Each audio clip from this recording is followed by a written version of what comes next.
retire from politics after having had Happy Birthday sung to me in such a sweet and wholesome way. On June 1st, her 36th birthday, she continued to work on her movie Something's Gotta Give. Marilyn's frequent absences sent the film's budget skyrocketing. These scenes would be the last theatrical film work Marilyn Monroe would ever appear in.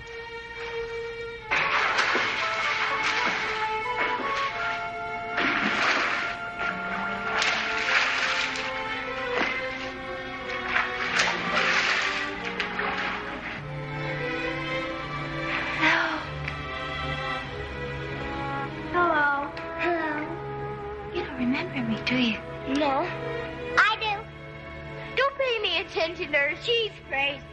Are you going to stay long? I don't know. Would you like me to? I don't know where you would sleep. I don't know either yet. But if we could work that out, would you like me to stay? I wouldn't mind.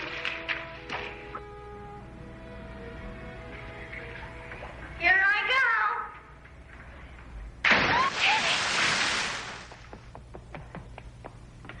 Timmy, you hurt yourself. Let me go.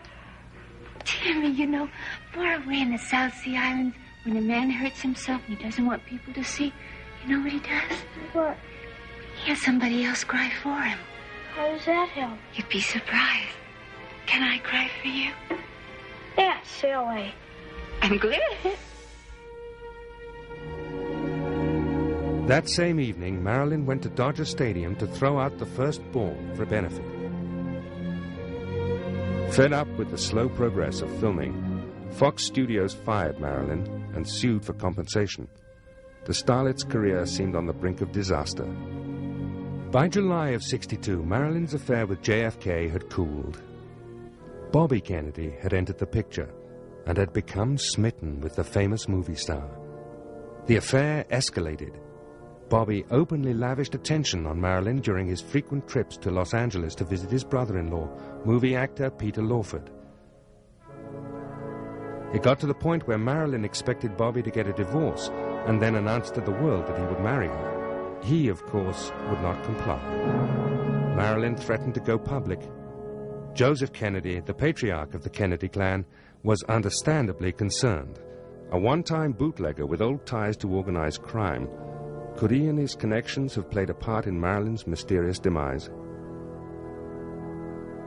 Jimmy Hoffa, president of the powerful Teamsters Union and primary target of Bobby Kennedy's organized crime sweep, wanted Kennedy off his back. Hoffa hired Bernard Spindle, king of the wiretappers, to bug Marilyn's house and phone lines with the most sophisticated equipment available. Little did Robert Kennedy know his conversations with Marilyn were being recorded. These documents attest to their frequent conversations. Bobby was becoming increasingly nervous about his relationship with Marilyn. There were rumors of a pregnancy and subsequent abortion. He knew if news of this affair was leaked to the public, it would ruin his career. In the early morning hours of August 5th, 1962, Marilyn Monroe was found dead. She was lying naked, face down, on the bed, dead from an apparent overdose. Empty Nembutal pill bottles were found at her bedside.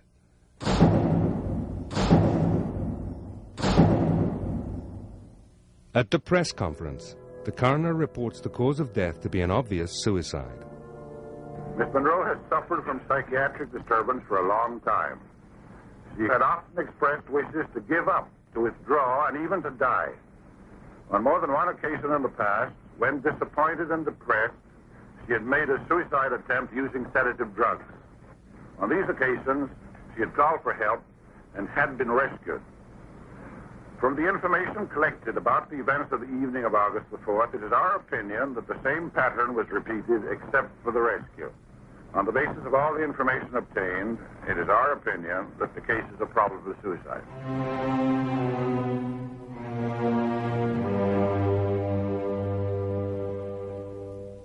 Did Marilyn Monroe commit suicide, or were there darker forces at work?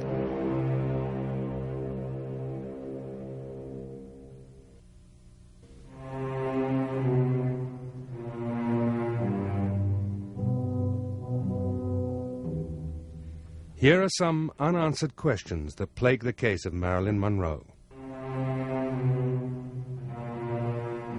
Why were there no traces of Nembutal capsules found in her stomach during the autopsy?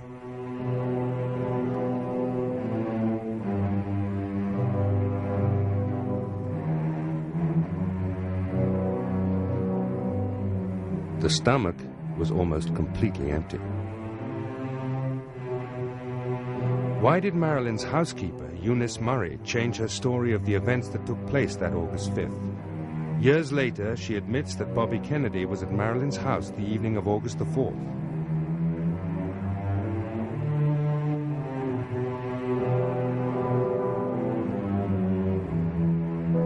Why were there no fingerprints found? Not even Marilyn's.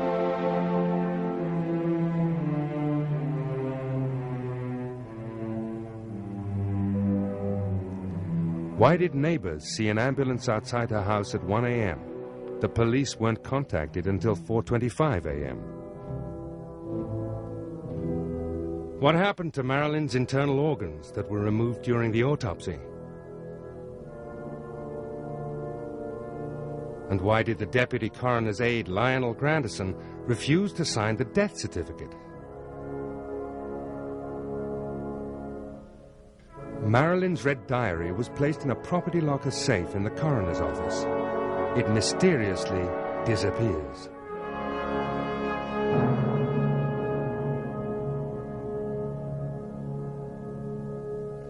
Just before his disappearance, Jimmy Hoffa told a reporter, "I have taped evidence that would embarrass the President and Attorney General." Wiretapper Bernie Spindle's tapes are confiscated by the police and are never seen again.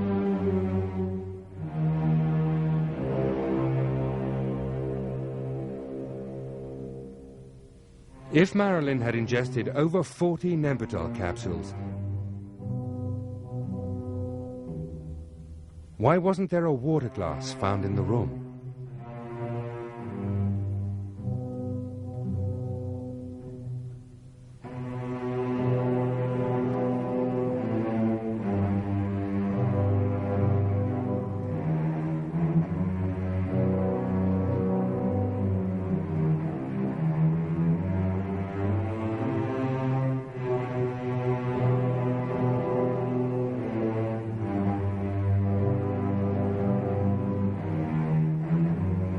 Did Marilyn Monroe commit suicide? Evidence points to a cover-up. What exactly has been hidden from us may forever remain a mystery. Marilyn's untimely death cheated her out of a life that was filled with many tomorrows, each one holding a new chance for happiness which always seemed just out of reach.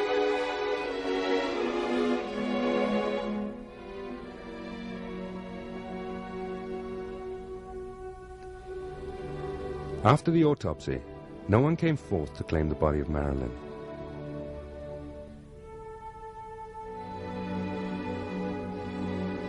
It would be Joe DiMaggio who would be there for Marilyn in death, as he had in life.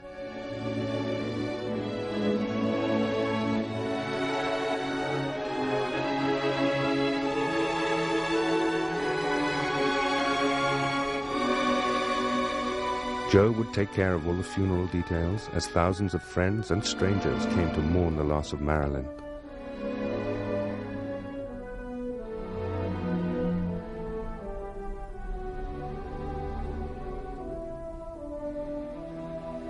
A shaken DiMaggio would see to it that Marilyn would always have fresh flowers placed on her crypt. Flowers still appear to this day. Joe's one personal decree for the final farewells was that no Kennedy be allowed to attend the funeral.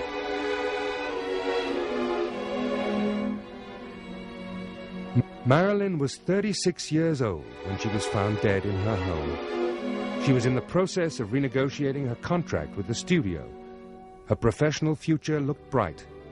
Her friends said that she'd never looked so beautiful.